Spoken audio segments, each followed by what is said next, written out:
Time and the little gray cells. These will always catch the criminal. Hercule Poirot, Detective Extraordinary.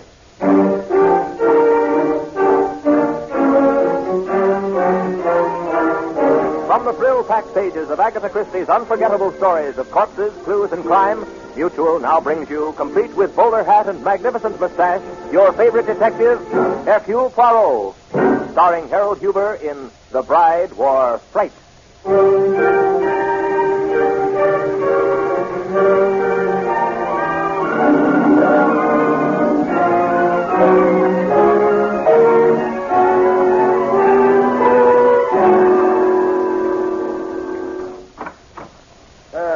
It is good to get home.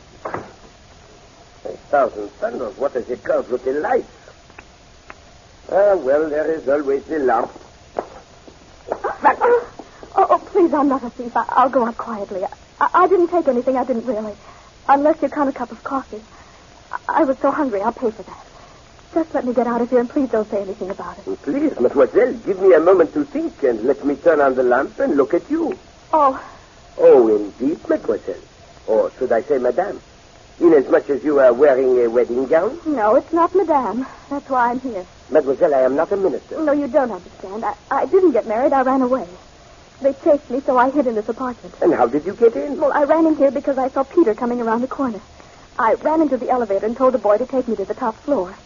And then I went up on the roof. And I knew Peter would come after me, so I climbed down the fire escape, and your window was open. That was most careless of me. Oh, please, you're not going to have me arrested, are you? I'm not a thief, really, I'm not. Mademoiselle, we will discuss that question in due time. Just now, there are many things I do not understand. First, you are in the costume of a bride. Where is the groom? Oh, why, that's Peter. You mean you were running away from your future husband? Yes. But please, that's something I don't want to talk about. May I go now? You may go most certainly, mademoiselle, but have you given thought to where you are going? In that dress, you will most certainly attract attention, and you cannot spend the remainder of the night breaking into strange apartments. I know, but I'm trying to get to my aunt. She'll help me. Then you are not returning to your home? Oh, no, I can't. Oh, hide me, please. No, mademoiselle, that is out of the question. Well, I'll run into the kitchen. That is useless, mademoiselle. But don't you see someone's after me? That, mademoiselle, is a possibility. But hiding will not help. Oh, please don't answer. I beg your pardon, but did you see anything of a girl in the wedding? Why, there you are, my dear Eleanor. Now, what in the world did you want to run off for? You can't mean to say that I've already begun to treat you badly, even before we're married. I'm not going to marry you, Peter. It's no use. Oh, come along, dear. You're upset. I'm not leaving here. But your father's worried about you, Eleanor. You can tell Father to stop worrying. I've made up my mind, Peter. Darling, think of the impression we must be making on a complete stranger. Oh, he's no stranger. This is a very good friend of mine, Peter. That's why I came here. I want you to meet Mr. Hercule Poirot is the name, Eleanor. Poirot? Yes, the famous detective. And it's surprising that he should suddenly have become such a great friend of yours. Monsieur, you have the advantage of me. You evidently know my name. I'm Peter Cheney. Major Peter Cheney, and this is my fiancée, Eleanor Carlin. You mean I was your fiancée? Eleanor, stop this nonsense and come along with me. We've bothered Mr. Poirot enough. I assure you, Monsieur Cheney, it is no bother. There, you hear what Mr. Poirot is saying? I'm not leaving. You don't mean to say that you intend to spend the night here? And why not? Well, really, Eleanor, you can't expect your father or me to... Monsieur Cheney, come, you flatter me. I am not the man for the ladies. But Mademoiselle Carlin shall be chaperoned. Mr. Poirot, for a man of your reputation, you don't seem to understand the situation. Miss Carlin is my fiancée. Monsieur, it is you who does not understand me. This young lady evidently wishes not to be your fiancée. In addition, she seems to be frightened of you. Ridiculous. Frightened enough to run away from you on her wedding day and break into a strange apartment. She's just upset. Exactly, monsieur. And I think it is your presence that upsets her. I see.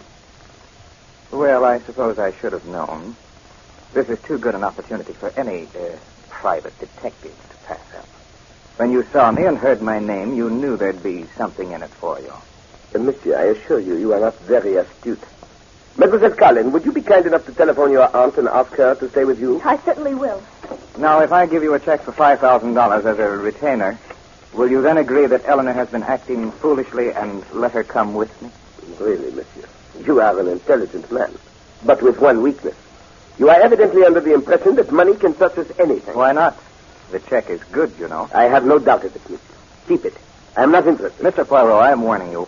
You're making a big mistake. Mr. Poirot, my aunt isn't in. She doesn't answer. In that case, mademoiselle, we shall have to find another chaperone, eh? I'm Peter Cheney, the big game hunter. Does that mean anything to you? Only that you like to kill animals, monsieur. I've spent most of the last years in South America. The war raised the devil with big game hunting in Africa. I imagine the war must have interfered considerably with your pleasure. You have my condolences, monsieur. Excuse me. Police headquarters. Stevens speaking. Ah, Monsieur Stevens, I have a favor to ask of you.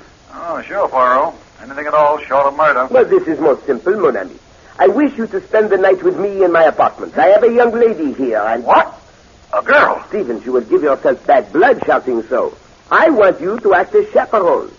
Oh. All right, Poirot. Anything you say. And now, monsieur, if you have nothing more to say, we shall bid you good night, eh? Oh, yes. Oh, there's one thing. I have the finest collection of human heads in the world. You refer, of course, to the shrunken heads of the South American Indians? Yes, precisely. I found out how to do the job. It's fascinating. My collection is very fine.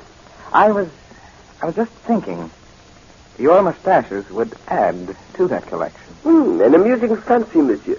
When we have more time, I must show you my scrapbook of criminals I have sent to jail. I do not believe there is a big game hunter among them.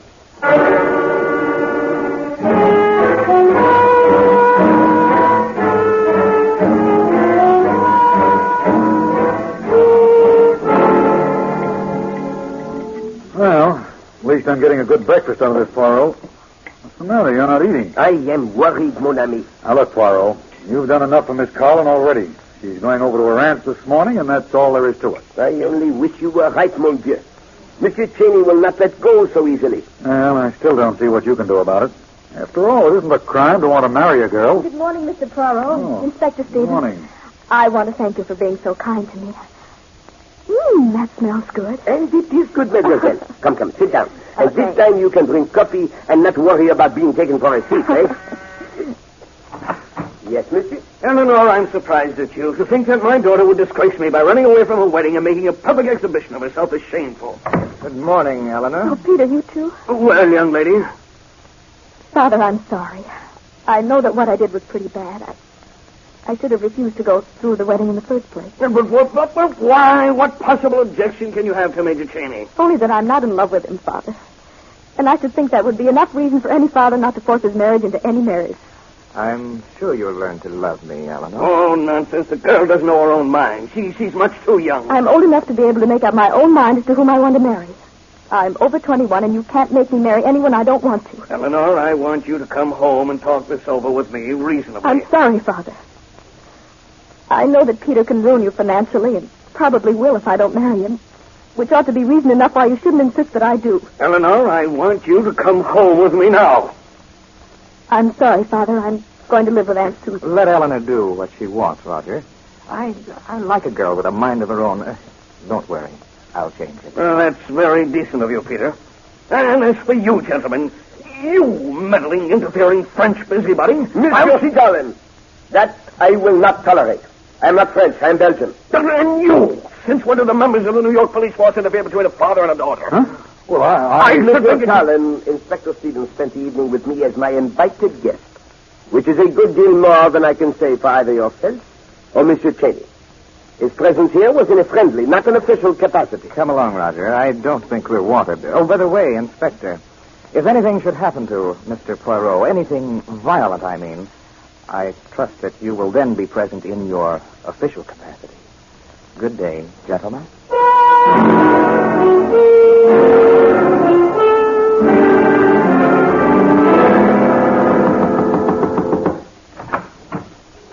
Good afternoon, Pancho. Is Peter in? I will see if the major is in. You may as well tell him, Pancho, that I'm going to sit right here until he sees me. I hear you, Donna. I'll be right with you. Oh, darling, take your time.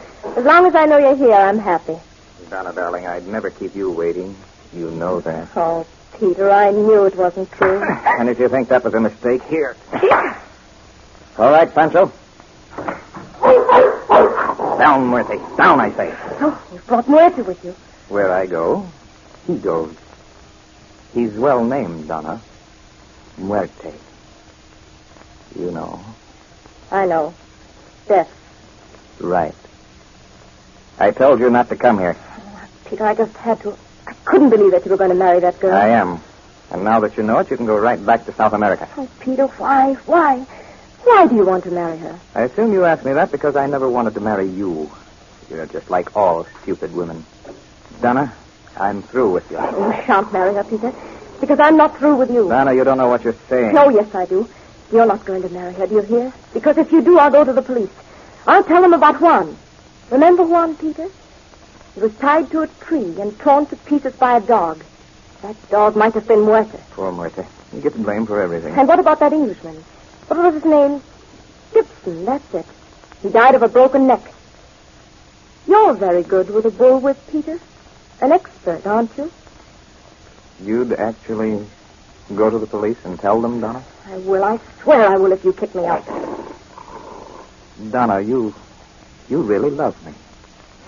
Well, we'll have to be careful, but we can arrange something. Anything, Peter, anything you say. I'll tell you what. Tonight I have something urgent to attend to. You meet me in Central Park late, about, say, 2:30, near the reservoir. Why so late? Are you... Because I won't be through until then. Peter, if this is one of your tricks, I'll tell the police everything I know. Oh, don't be foolish, Donna. If you'll just meet me, I assure you that won't be necessary.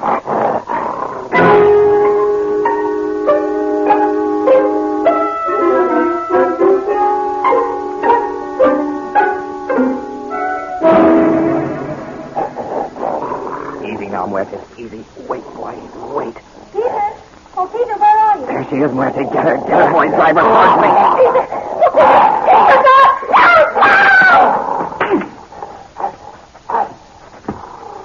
Muerte, quiet. Heel, boy, heel.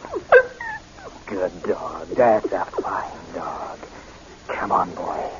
Now we can go home.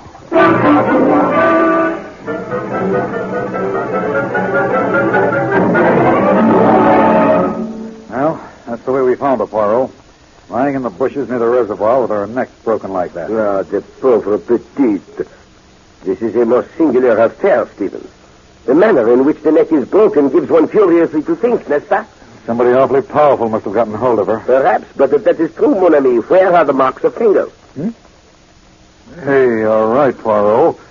She must have been hit with something. Exactly, mon ami, but with what? Tell me, what was her name? Donna Moreno. She just got in from South America yesterday. Oh, good morning, Inspector. Good morning, Good morning. Mr. Poirot. Good morning. Well, this is my first visit to a police headquarters. As the policeman downstairs said I'd find you up here, Inspector. What do you want? Well, I read the papers this morning. I think I may know this girl who was so unfortunately killed last night. And so you came down here to give your knowledge to the police? That's right, monsieur. That was most kind of you, Monsieur Cheney. Oh, not at all. I knew that sooner or later the police would find out that Donna and I had been very good friends, and so I thought I'd better trot right over here and tell everything I know. Do you know anything about this killing? Oh, nothing about the killing, of course, Inspector. Donna had a lot of friends in South America, and a few enemies, too. Did you know that Mademoiselle Donna was coming to New York? I hadn't the slightest idea of that. We said goodbye in Rio. Did you see Mademoiselle Donna before last night? As a matter of fact, I did. She called on me yesterday afternoon. And you had a quarrel? Oh, nothing could be further from the truth. She'd heard about my unfortunate experience at my wedding, and she came to sympathize with me. It is terrible, n'est-ce pas, that such a fine, sympathetic young lady should have met death in such a horrible manner. It's awful that she died at all, but tell me, how did poor Donna die? Her neck was broken by some instrument, snapped like a matchstick. Monsieur Cheney, do you know anything about the bullwhips used by some of the gauchos in South America? Oh, I should say I do. Why, I'm an expert with a whip myself. That is most interesting, monsieur. I'll say it is. This girl died about 2:30 this morning. Just where were you last night, Major Cheney? I thought you might ask me that, so I took the liberty of bringing my servant, Pancho, with me. Pancho? See, Major. Pancho, tell these gentlemen where I was last night. Major Cheney had dinner at home and never left his house. I sat with him in the library until midnight. I don't care about midnight. Where was he at 2:30? Major Cheney was in bed, asleep. You have no way of knowing that. You can tell me he went into his room, but you can't swear that he stayed there. It is permitted to contradict the inspector. Go right ahead, Pancho. Tell the truth. I sleep in the same room with the Major. I am a very light sleeper. I would have noticed if the Major had left during the night. he did not. You're willing to swear to that? I do not make these statements which are not the truth. Oh, well, gentlemen, I think that's all. Take care of yourself, Mr. Poirot. Evidently, there are some dangerous people loose in this town. For the first time, Monsieur Cheney, I find myself in complete agreement with you.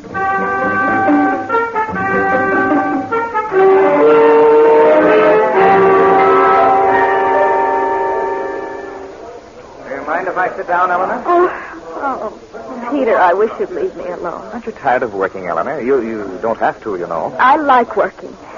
And inasmuch as I only have an hour for lunch, I'm sure you'll forgive me if I start Oh, eating. of course. By the way, I wouldn't bother about hurrying back to the office if I were you. I certainly don't intend to be late. Oh, it doesn't really matter. You work for the Lee Construction Company, don't you? Why, yes, I do, but... I have an idea that they're not going to require your services after today. So you managed to get them to fire me. Yes, Eleanor. And I'm telling you that I'll do the same with every job you get or try to get. I like a woman who fights, but I like to show them I can fight, too. Oh, Peter, I don't want to fight. I just want you to leave me alone. You know this is going to be fun. When I was in South America, I think I enjoyed the thrill of tracking an animal more than the actual kill. Peter, this isn't a game with me. I'm not going to marry you, and I'm not going to be tracked like any animal. No? Well, what are you going to do? I'll see that you don't get a job, you have no money, and you're too proud to take any from your aunt. You see, Eleanor, I have the advantage of knowing your weaknesses. I know what I'll do. I'll... You'll marry me. Eventually.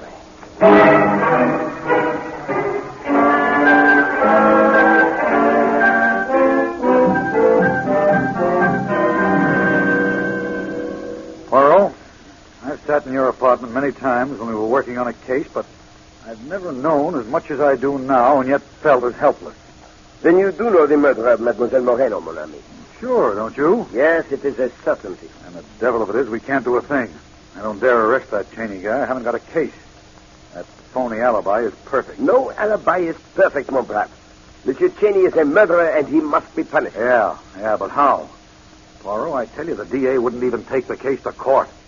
What have we got to go on? Well, the fact that Monsieur Cheney knows Mademoiselle Moreno, the fact that she visited him on the afternoon of her death, and the fact that Monsieur Cheney is an expert with a bullwhip, the weapon by which Mademoiselle Moreno was killed. Yeah, but all that's the flimsiest kind of circumstantial evidence.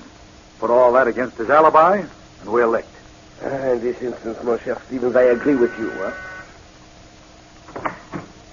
Good afternoon, Mr. Poirot. Hello, Inspector. How do you do? Seems I come running to your apartment every time I'm in trouble. Yeah, Mademoiselle Carlin, it is a pleasure to have your company. Although the inspector and myself regret that you are in difficulty. It's Peter again. He won't let me alone. But I don't suppose you're interested in hearing about my trouble. But indeed we are very much interested. Now, careful, Poirot. I don't want to get sued for libel.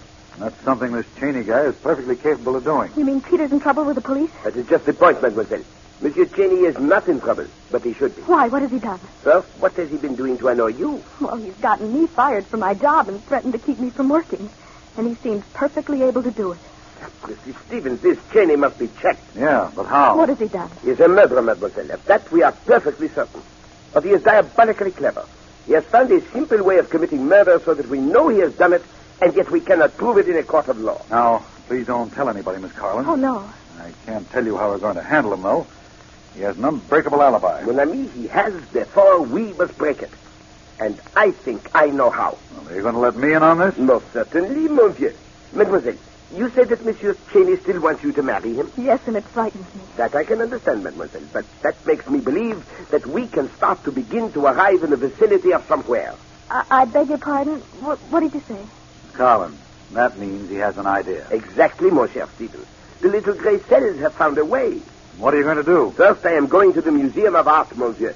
And if I find what I seek, then I go to pay a call on Monsieur Cheney.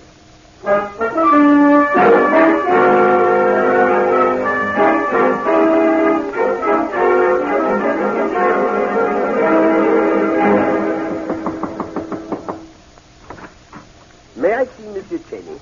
Oh, this way, senor.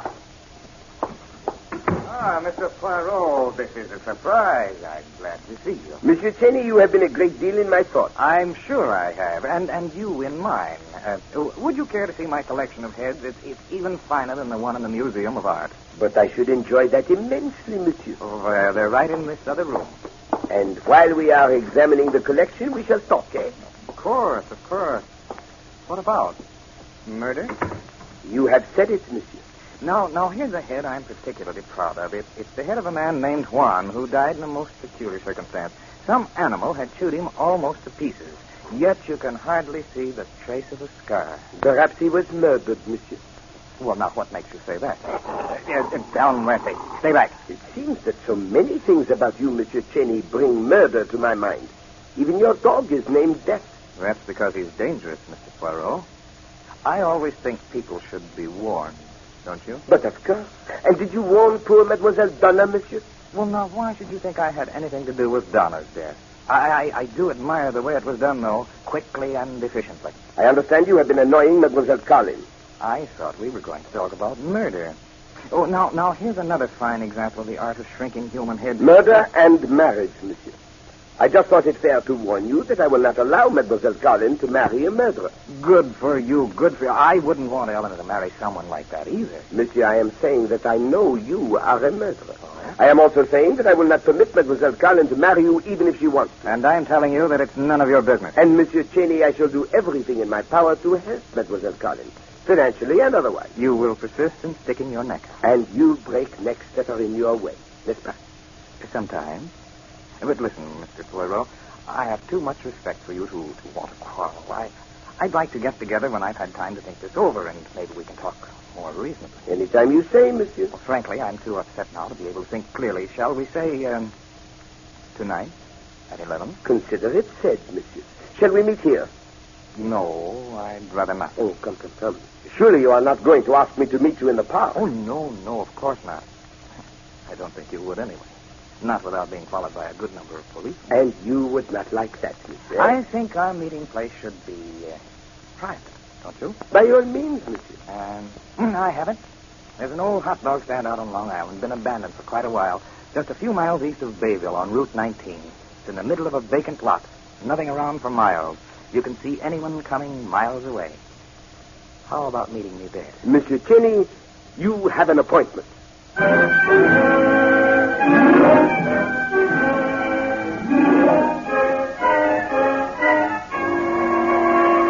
But, Poirot, I don't like it. I cannot say, mon ami, that I am pleased at the idea myself, but it must be done. But you won't even let me have Collins trail you. It is useless, monsieur. This must be done this way or not at all. Okay. Tell me what you want me to do. It is simple but vital. You must go to the house of Monsieur Cheney and tell his servant Pancho that Monsieur Cheney has been hurt, badly hurt.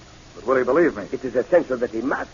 If he needs convincing, tell him that he was hurt because of his appointment with me, that Pancho must come with you immediately, that Monsieur Cheney needs him. Yeah, but suppose he won't come. He must, or you will be in the terrible situation of having to solve murders without the assistance of Hercule Poirot.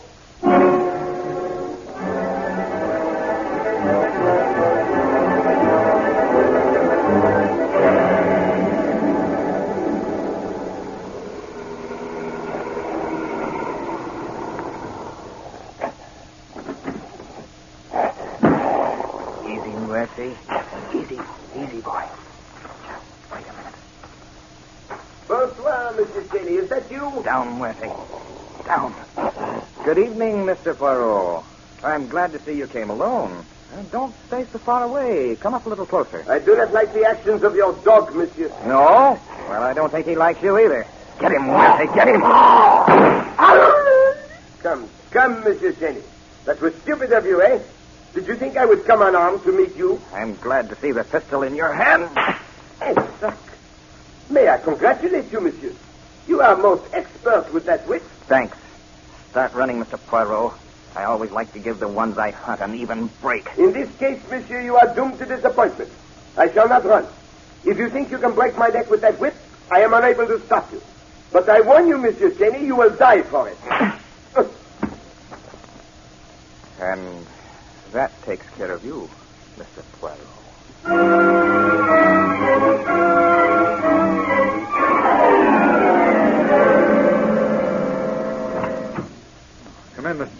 Sit down. Oh, thank you, Inspector. I seem to be spending a good deal of time at police headquarters lately. I'm warning you, Cheney. I'm holding you for the murder of Hercule Poirot. Anything you say may be used in evidence against you. Oh, don't be ridiculous, my dear Inspector. Oh, what is this, a joke or something? If it is, it's in very bad taste. Stop stalling, Cheney. I've got you dead to rights. I begin to see. This is evidently a trap of some kind. Mr. Poirot pretends to be dead Cheney, while you... I've arrested a lot of cold-blooded killers in my time. But I tell you, I've never been as vindictive towards any of them as I feel towards you.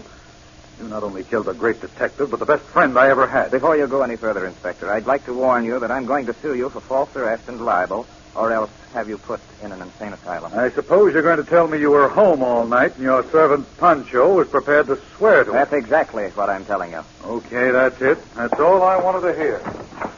Come in, Pancho. Oh, Pancho, will you please tell the Inspector where I was this evening? Well? Pancho, what's the matter with you? Tell the Inspector where I was. Please do forgive Pancho, Major. I cannot. Have you lost your mind? Tell him, Pancho. No, it's not Pancho's fault, Cheney. He can't tell me because I was with him every minute this evening from 10:30 on. What? Yes, that's it. Poirot knew you'd try to kill him the same way and create the same alibi. He took a chance and laid down his life in order to trap you. Well, it's too bad I didn't foresee that. But at least I got Poirot. Well, I'm glad you see it that way. Here's a confession on the Moreno killing, too. Yes, I did it. Just too bad, Pancho, that you weren't a little smarter. I'd have gotten away with the Poirot killing, too. Pardon, Monsieur Cheney. What? What? That is one murder you would never have gotten away with. But, Poirot, I thought... You thought I was dead, mon ami. I intended you should. In no other way could you have played your part so convincingly. I never miss with that whip. And you did not miss this time, Monsieur Cheney. However, you neglected to find out whether or not I was wearing a steel collar. A steel collar? A steel collar. The Museum of Art has one of the finest collections of 15th century armor in the world. I was fortunate in finding a collar that fit me. It was most uncomfortable, but most effective. Poirot, I'm certainly glad that you're alive, but don't ever do that again. What, mon ami? Make believe I am dead? No. Hide in my office without my knowing it. It would make me look like an awful fool in front of the commissioner.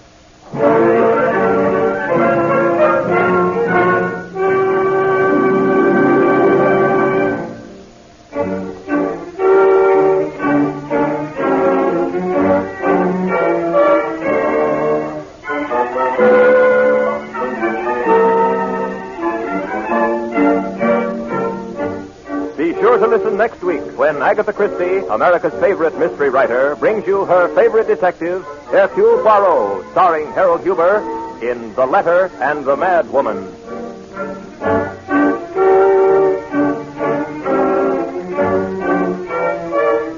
Music for Hercule Poirot is composed and conducted by Sylvan Levin. The program is directed by Carl Eastman. This is the Mutual Broadcasting System.